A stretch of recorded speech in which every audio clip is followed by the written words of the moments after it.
ከኢየሩሳሌም አጠገብ ባለው ቢታንያ በተባለው መንደር ማርያም፣ እህቷ ማርታና ጌታ የሚወደው ወንድማቸው አልዓዛር ይኖሩ ነበር።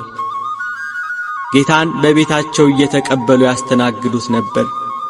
ጌታ ሆይ እነሆ የምትወደው ታሟል፣ ሳይሞትብን ድረስ ብለው መልእክተኛ ላኩበት። ይሄ አልዓዛር ሕመም የእግዚአብሔር ልጅ እርሱን አስነስቶ በጌትነት ይገለጥ ዘንድ ነው እንጂ ለሞት አይደለም ብሎ መልእክተኞቹን መለሳቸው። ጌታችን ኢየሱስ ክርስቶስ መታመሙን ሰምቶ 2 ቀን በነበረበት ስፍራ ዋለ። ለኢየሩሳሌም 15 ምዕራፍ ያህል ቅርብ ወደ ነበረችው ወደ ቢታንያ መንደር መልእክቱ በደረሰው በአራተኛው ቀን ጌታችን ኢየሱስ ክርስቶስ መጣ። አልዓዛር ሞቶ ዘመዶቹና እህቶቹ አልቅሰው ገንዘው ቀብረውት ነበር። ማርታ የኢየሱስ ክርስቶስን የመምጣት ወሬ ስትሰማ ልትቀበለው ወጣች። ጌታ ሆይ አንተ በዚህ ኖረህ ቢሆን ወንድሜ ባልሞተ ነበር አለችው። ድውይ የሚፈውስ እንጂ ሙት የሚያስነሳ አልመሰላትም ነበር። አንቺ አላመንሽም እንጂ ወንድምሽ ይነሳል አላት ኢየሱስ ክርስቶስ። አውቃለሁ በዕለተ ምጽአት ሙታን በሚነሱበት ጊዜ እንዲነሳ አውቃለሁ አለችው። ጌታችን ኢየሱስ ክርስቶስም ትንሣኤና ሕይወት እኔ ነኝ፣ የሚያምንብኝ ቢሞት እንኳን ሕያው ይሆናል አላት። ያጽናኗቸው ከእነርሱ ጋር በቤት የነበሩ ወዳጅ ዘመዶቻቸው ለቀስተኛው ሁሉ ተሰባሰበ። ማርታ ማርያምን ጠራቻት። ኢየሱስ ክርስቶስን ስታይ እንደ እህቷ እንደ ማርታ ጌታ ሆይ አንተ በዚህ ኖረ ቢሆን ወንድሜ ባልሞተ ነበር አለችው። ኢየሱስ ክርስቶስም ማርያም ስታለቅስ ከእርሷ ጋር ያሉት አይሁድ ሁሉ ሲያለቅሱ አይቶ ስለ አልዓዛር አለቀሰ። በመንፈሱ አዘነ፣ በራሱም ታወከ፣ እንባውን አፈሰሰ። ወዴት አኖራችሁት አለ። ነገሩት። የሚከተሉትን አዘዛቸው። ድንጋዩን ከመቃብሩ ላይ አነሱት። የሞተው የአልዓዛር እህት ማርታ ጌታ ሆይ 4ኛ ቀን ሆኖታልና አሁን ይሸታል አለችው። ብታምኚ የእግዚአብሔርን ክብር እንድታይ አልነገርኩሽም አላት። ድንጋዩን አነሱት። አልዓዛር አልዓዛር ብሎ ተጣራ። በመቃብር ያሉ ድምፁን የሚሰሙበት ቀን ይመጣል ብሏልና። በመቃብር ያለው አልዓዛር የጌታን ድምፅ ሰማ። እጆቹና እግሮቹ በመግነዝ እንደተገነዙ፣ ፊቱም በጨርቅ እንደተጠመጠመ ነበር። እንደተገነዘ ከመቃብር ወጣ። ደቀ መዛሙርቱን የመፍታትና የማሰር ሥልጣን እንደተሰጣቸው ሲያመለክት ፍቱትና ይሂድ ተውት አላቸው። የሞትን ኃይል ሰብሮ የሞቱትን አስነሳ፣ የታመሙትን አዳናቸው፣ የዕውራንን ዓይን አበራ።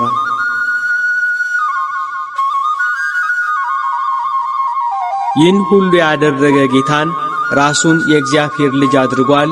በሰንበት የታመሙትን አድኗል። ቤተ መቅደሳችንን አፍርሱት፣ በሦስተኛው ቀን እሠራዋለሁ ብሏል ብለው ከሰሱት። ኀጢአት ያልሠራ ባንደበቱ ሐሰት ያልተናገረ እርሱን ከሰሱት። ሰው በሆነበት ወራት በፈቃዱ ተራበ።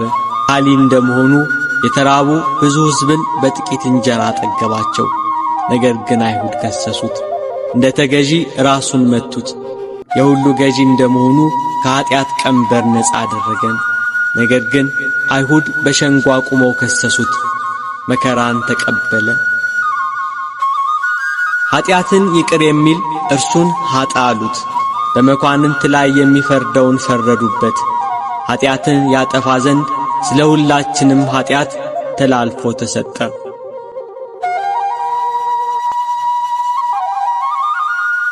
አቤቱ ጌታ ሆይ የአንተን ስም ሰምቶ ሞት ይደንግጥ፣ ቀላያትም ይሰንጠቁ፣ ጠላትም ይረገጥ። ጌታ ሆይ ሳትደክም ሁሉን ትሸከማለህ፣ ሳታጎድል ለሁሉ ትመግባለህ፣ ዝም ሳትል ለሁሉ ታስባለህ።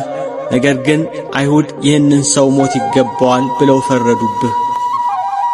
ሳትተኛ ሁሉን የምትጠብቅ፣ ሳትዘነጋ ሁሉን የምታስብ ሆይ አይሁድ በመስቀል ትሞት ዘንድ ፈረዱብህ። የጥበብ ነገር፣ የምክር ቃል፣ የረድኤት መዝገብ፣ የደስታ መኖሪያ ሆይ ስለ ሰው ልጆች ስትል ራስህን ቤዛ አደረግ።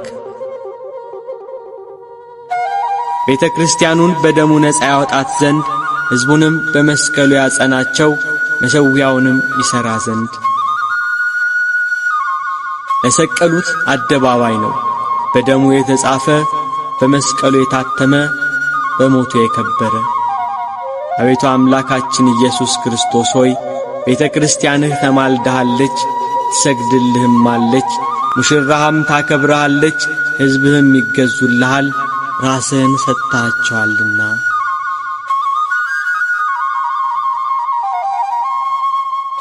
የአይሁድ መምህራን የካህናት አለቆች ከገዢው ከጲላጦስ ጋር ሊፈርዱበት በአደባባይ አቆሙት። እንደ ሌባ የኋሊት አሰሩት፣ ሊፈርዱበት በአደባባይ አቆሙት። የሕይወት ራስን የሾህ ዘውድ ደፉበት። ብርሃንን እንደ ልብስ የሚያጎናጽፈውን ልብሱን ገፈው ቀይ ግምጃ ለበሱት። እንደ ልማዳቸው በፋሲካ በዓል ማንን ልፍታላችሁ? ኢየሱስ ወይስ በርባንን አላቸው። በርባን ይሻለናል አሉ። ኢየሱስን ሲላቸው ስቀለው ስቀለው አሉት።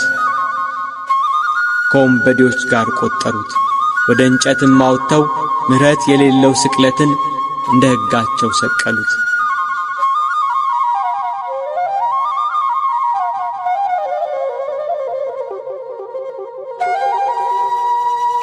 አዳምን የፈጠሩ እጆች በመስቀል ቀኖት ተቸነከሩ። በገነት የተመላለሱ እግሮች በመስቀል ቀኖት ተቸነከሩ። በአዳም ፊት የሕይወት መንፈስን እፍ ያለ አፍ ከሐሞት ጋር የተቀላቀለ መጣጣና ከርቤን ጠጣ። ጎኑን በጦር ወጉት፣ ራሱን ዘንበል አደረገ። ተፈጸመ አለ። ነፍሱን ተወ። ፀሐይ ጨለመች፣ ጨረቃ ደም ሆነች። ከዋክብት ረገፉ፣ ምድር ተናወጠች። ዓለቶች ተሰነጣጠቁ፣ መቃብራት ተከፈቱ። ተኝተው ከነበሩት ከቅዱሳን ብዙ ሥጋዎች ተነሱ። በእውነት የእግዚአብሔር ልጅ ነበር ብለው ብዙዎች ፈሩ።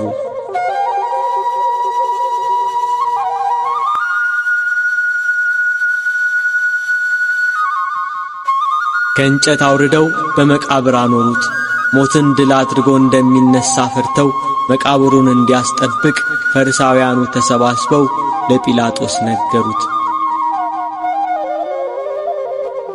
መቃብሩን በድንጋይ አትመው በጭፍሮች አስጠበቁ። በሰንበት ቀን ሲነጋ መግደላዊት ማርያምና ሁለተኛይቱ ማርያም መቃብሩን ሊያዩ መጡ። እነሆ የጌታ መልአክ ከሰማይ ስለወረደ ታላቅ መናወጥ ሆነ። መልአኩ መልኩ እንደ መብረቅ ልብሱም እንደ በረዶ ነጭ ነበር። ጠባቆችም እርሱን ከመፍራት የተነሣ ተናወጡ፣ እንደ ሞቱም ሆኑ። የእግዚአብሔር መልአክ ሴቶቹን አላቸው፣ አትፍሩ፣ የተሰቀለውን ኢየሱስን እንድትሹ አውቃለሁ። እንደ ተናገረ ተነስቶአል፣ በዚህ የለም ብሎ የትንሣኤውን የምሥራች ነገራቸው።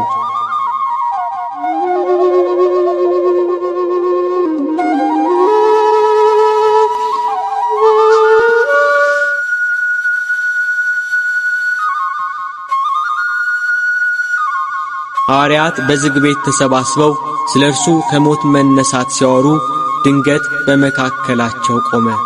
ሰላም ለእናንተ ይሁን አላቸው። እኔ ራሴ እንደሆንኩ እጆቼና እግሮቼን እዩ ብሎ እጆቹና እግሮቹን አሳያቸው።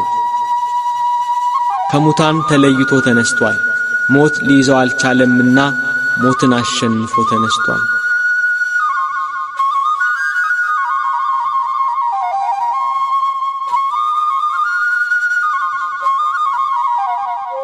ከትንሣኤው በኋላ 40 ቀን አብሮአቸው እያስተማራቸው ቆየ።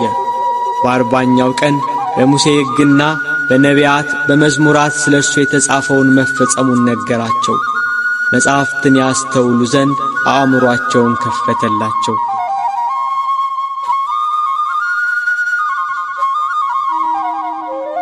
ክርስቶስ መከራን ይቀበላል፣ በሦስተኛው ቀን ከሙታን ይነሣል፣ በስሙም ንስሐና የኀጢአት ስርየትን ከኢየሩሳሌም ጀምሮ በአሕዛብ ሁሉ ይሰብካል ተብሎ ተጽፏል።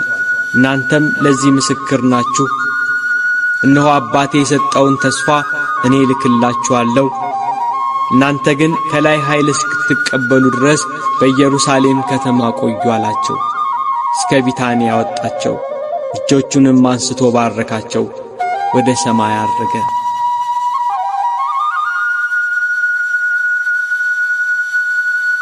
አቤቱ በመንግሥትህ በመጣ ጊዜ አስበን።